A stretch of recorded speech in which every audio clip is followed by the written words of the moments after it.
Hello guys, good morning, welcome back to other vlog. और आज है मंडे का दिन। और जैसे कि बताया था आज जल्दी स्कूल जाना है, इसलिए आज जिम तो जा नहीं पाया क्योंकि कल ही चले गया था। मैं संडे को ही जिम ने बना लिया था मंडे की जगह। और फिर ट्यूसडे कल है हमारे ट्रेनर की शादी, तो इस वीक 2 दिन गैप हो जाएगा, लेकिन कोई नहीं। अपन संडे प्रॉपर वर्कआउट कर लिए हैं और पिछले पूरे वीक अच्छे से वर्कआउट हुआ है, तो 1-2 दिन चलता है, घर में कर लेंगे। और घर में करने से याद आया, मैं छत पर इसीलिए आया था, थोड़ा सा वार्म अप कर लिया था और वॉक वॉक कर लिया, मतलब थोड़ा देर कि बॉडी मतलब वो कुछ ना हो, चलते रहे, एक्टिव रहे बॉडी, ये कहने का मतलब था। तो अभी बस जाऊंगा, नहाऊंगा धोऊंगा और फटाफट से निकलना पड़ेगा क्योंकि 8:30-9 बजे तक पहुंचना है मुझे। और 7:45 लगभग हो गए हैं, 8:30 तक निकल ही जाऊंगा, 9 बजे तक पहुंच जाऊंगा। और वहां पर पूरा अरेंजमेंट्स देखना है। बीओ सर बोले हैं स्पेशल कॉल करके कि मेरे को वहाँ पर रहना पड़ेगा अरेंजमेंट्स देखने के लिए। अरेंजमेंट्स करने पड़ेंगे पहले तो, फिर अरेंजमेंट देखना पड़ेगा। 11 बजे से है परीक्षा पे चर्चा वाला प्रोग्राम, तो फटाफट से भी जाता हूँ और रेडी होके निकलता हूँ और फिर वहाँ दिखाता हूँ आज कैसे कैसे प्रोग्राम होता है, क्या होता है, वहाँ के अरेंजमेंट्स क्या हैं। तो स्टे ट्यून्ड फॉर दैट। सभी बच्चों को संबोधित करेंगे परीक्षा पे चर्चा पर। आप परीक्षा के डर, दबाव और परीक्षा की तैयारियों में अपने आप को कैसे मानसिक एवं शारीरिक रूप बौद्धिक रूप से तैयार कर सकते हैं, इसको लेकर के उनका लगभग 1 घंटे का बच्चों के साथ सेशन रहेगा। नई दिल्ली प्रगति मैदान से यह कार्यक्रम सीधा लाइव होगा हमारे विकास खंड स्तर पर, तो इस कार्यक्रम को लाइव देखा जाएगा। बहुत खुशी की बात है, मैं अपने पूरे शिक्षकों को, सभी बच्चों को, सभी टीचरों को, पालकों को बहुत बहुत बधाई देना चाहता हूं कि हमारे यहाँ के लगभग 99% से भी ज्यादा बच्चों ने परीक्षा के चर्चा कार्यक्रम पर पंजीयन किया है। ये पूरे प्रदेश में, हमारे जिले में तो हम प्रथम स्थान पर हैं ही, पूरे प्रदेश में मेरा विश्वास है कि 99% से ज्यादा पंजीयन जो है वो शायद ही किसी विकास खंड में हुआ होगा। 99.34% हमारा पंजीयन है। 20,250 बच्चे हमारे पंजीकृत बच्चे हैं सर, और उसमें से लगभग 20,100 के आसपास बच्चे, 20,100 के आसपास बच्चे पंजीकृत हुए हैं। ये पूरा हमारे पास प्रमाण रिकॉर्ड में। तो आप सभी लोगों को बहुत बहुत बधाई।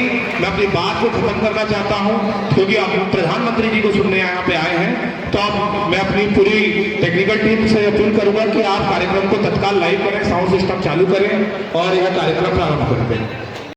प्रधान जी को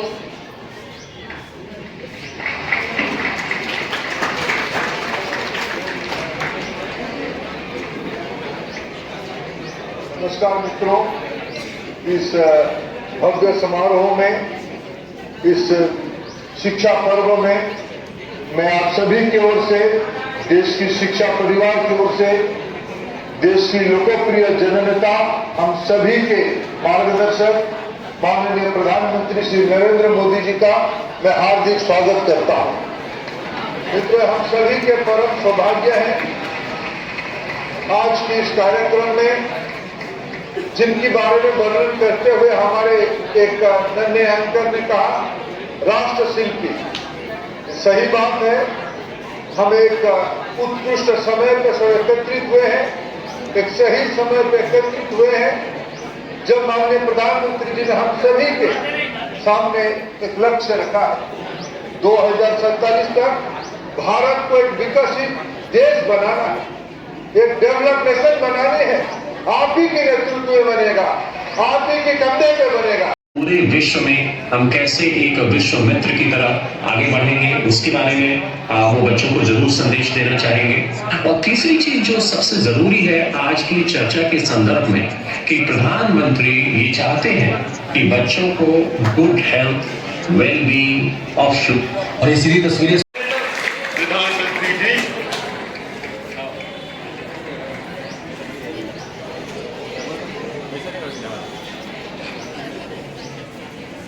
परीक्षा पे चर्चा के साथ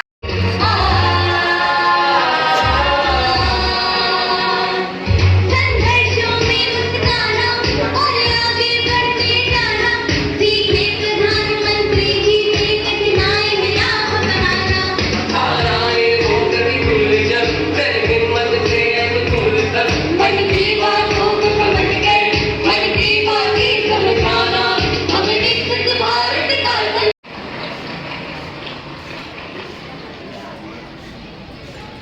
अभी मैं हमारे सभी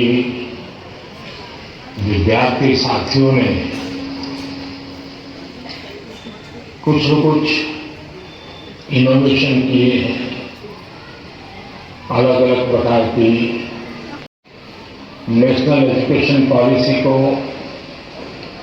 आकृतियों में ढालने का प्रयास किया है। वो तो अपने क्लास नहीं, पूरी स्कूल के बच्चों का तनाव खत्म कर सकते हैं। के संगीत में बैठे हैं, कभी कभी ऐसा होता है कि हम होते हैं, संगीत बज तो रहा है लेकिन हम कहीं और होते हैं और इसलिए हम उसका आनंद अनुभव नहीं कर पाते हैं। मैं समझता हूँ। हेलो दोस्तों, तो हो गई शाम वापस से। ऐसे तो रोज ही होती इसमें नया क्या है, नया यह है कि आज बहुत थकान हो गया और जो था परीक्षा पे चर्चा वाला प्रोग्राम वो चला बहुत लंबे होने को था कि 10:30 बजे स्टार्ट हो जाएगा, लेकिन वो 11:15 स्टार्ट हुआ। उससे पहले और कुछ पहले का जो भी कवरेज था वो दिखा रहे थे और स्टूडेंट लोग से मिल रहे थे। मोदी जी हमारे जो प्राइम मिनिस्टर है अलग अलग प्लेस में जाकर मतलब मॉडल वगैरह कुछ बनाए थे, कुछ इनोवेटिव आइडिया सब हमने लेकर आए थे। तो उनसे बहुत देर तक उनको देखने में ही टाइम निकल गया। फिर जब परीक्षा पे चर्चा हुई तो बहुत लंबा चल गया वो प्रोग्राम, लगभग 1.5 से 2 घंटे का लगभग प्रोग्राम था वो आज का। तो वो लगभग ख़त्म हुआ 1 से 1:30 बज गए थे उसको ख़त्म होने। फिर बाकी सब बच्चों को वापस भेजे अपने अपने स्कूल्स, जो अलग अलग स्कूल से आए थे, और वहाँ पर जो भी अरेंजमेंट किए थे उनको फिर समेटना भी था, क्योंकि टेक्निकल पर्सनस में मैं था और 1-2 सर और लोग थे, तो हमको ये सब देखना था। तो सबको समेट के फिर निकलते 2 बज गया और भूख बहुत लग गया था, क्योंकि सुबह से चले गया था मैं। आज सुबह ब्रेकफास्ट मतलब मान लो 8 बजे ब्रेकफास्ट कर लिया था, 8:30 निकल गया था, पहुँच गया था टाइम से 9 बजे तक। तो उसके बाद से 8 बजे से 2 बजे तक बहुत भूख लग गया था, तो फटाफट से गया स्कूल और वहाँ पर किया लंच। फिर थोड़ा सा रेस्ट लगा, लेकिन बहुत से हेडेक हो गया था, क्योंकि भूख बहुत देर तक होता है, बर्दाश्त नहीं होता ना मुझसे। एक तो मॉर्निंग मतलब 10 बजे के आसपास खाने का आते थे, 10 हाँ भाई 9:30-10 बजे खाने का आते थे, उससे 2 घंटा पहले खा लिया और 2 घंटा एक्स्ट्रा वहाँ पर फिर वो पानी वानी भी काम में बिजी रहो तो पानी नहीं मिल रहा है ना कुछ नहीं मिल रहा है, ऐसा हो गया था। तो प्यास भी बहुत लग गया था उस चक्कर में ना, मतलब डिहाइड्रेशन में थोड़ा सा हेडेक टाइप का हो गया था। तो ऐसा सब चल रहा था। फिर प्रोग्राम ख़त्म हुआ तो बहुत मतलब सुकून मिला, और बच्चे सुने तो बहुत सारे बच्चे अलग अलग स्टेट से, अलग अलग प्लेस से बच्चे, फिर पेरेंट्स भी, टीचर्स भी अपना अपना डाउट्स सब शेयर किए पीएम सर के साथ। अगर आपने देखा होगा, आप एजुकेशन डिपार्टमेंट से जुड़े हुए हैं तो आपने देखा ही होगा, और बहुत सारे डाउट्स थे जो क्लियर किए। उम्मीद करता हूँ कि जो भी गाइडेंस है, जो भी चीज़ें हैं वो बच्चों को लिए अच्छे साबित हो और उनसे कुछ सीखे। और वहाँ पर सबसे ज़्यादा इम्प्रेसिव क्या लगा मुझे, वहाँ पर जो 2 बच्चे थे एंकरिंग कर रहे थे, मतलब वो लोग ज़्यादा एज के थे नहीं, मतलब 11-12 वाले ही होंगे मुझे ऐसा लगता है। और उनके मतलब कॉन्फिडेंस था, जो बहुत बढ़िया कॉन्फिडेंस था। मतलब एक स्टेज, नेशनल स्टेज, जहाँ पर नेशनल टीवी में लाइव चल रहा है सब जगह, वहाँ पर सामने पीएम सर खड़े हैं, बाकी बड़े बड़े जो भी गवर्नमेंट ऑफिशियल्स हैं और बाकी सब लोग हैं, वहाँ पर स्टेज में खड़े होकर उतने कॉन्फिडेंस से एंकरिंग करना, बात करना, और उनका जो बोलने का तरीका भी था वो भी बहुत बढ़िया था। तो वो चीज़ मेरे को बहुत ज़्यादा अट्रैक्टिव लगी, मतलब इंटरेस्टिंग लगा कि हाँ यार, मतलब स्टूडेंट्स को इतना कॉन्फिडेंस होना चाहिए कि अगर आप अपने ऊपर कि आप कहीं पर स्टेज में जाएँ, कहीं पर भी जाएँ, तो वहाँ पर आप अच्छे से बोल पाएँ, आप डील कर पाएँ लोगों से। इतने ज़्यादा बहुत बड़ा पब्लिक वहाँ पर बैठा था, जो वहाँ पर स्टेज था जहाँ बना हुआ था, वहाँ पर ऊपर से ऑनलाइन इतने लोग देख रहे हैं, वहाँ पर का प्रेशर। हमारा तो ऐसा होता है कि खुद अकेले बैठ के कैमरा उठाओ तो कई बार नर्वसनेस हो जाता है, शुरू में तो बहुत ज़्यादा होता था, और मतलब फिर बोलने नहीं आता, कभी हकला लेते हैं, मतलब ब्लफ हो जाता है जैसे। तो ये सब चीज़ें बहुत मैटर करती है। उसके बाद फिर वहाँ पर जाकर इतने कमेज में इतना अच्छा परफॉर्म करना, इतना अच्छे से हैंडल करना चीज़ों को। जैसे 1-2 बार उन लोग भी ऊपर नीचे हो जाता था वर्ड्स, लेकिन उसको बहुत अच्छे से मैनेज करते थे और आगे उसको अच्छे से बोलते थे। और उन लोग कुछ मतलब जैसे कोटेशंस भी बोलते थे या फिर वेलकम कर रहे हैं, तो उसके लिए अलग अलग अंदाज था। भले उन्होंने बहुत दिन प्रैक्टिस की होगी, लेकिन प्रैक्टिस से ही तो आदमी परफेक्ट बनता है। तो वो चीज़ सबसे ज़्यादा आज की जो एक बात मुझे लगी सीखने लायक, उन 2 बच्चों से जो सीखना चाहिए हमको, कि इतना अच्छे कॉन्फिडेंस से उन लोग डील किए उससे। तो ये था आज का रिपोर्ट। आज का रिपोर्ट ख़त्म हुए। अब चलता मैं थोड़ा सा घूम के आता हूँ, और तो सोच रहा हूँ बियर्ड वगैरह सेट करा लूँ, थोड़ा सा बाल भी अजीब टाइप का दिख रहा है, तो उसको जाके एक बार थोड़ा सेट करा के आ जाता हूँ।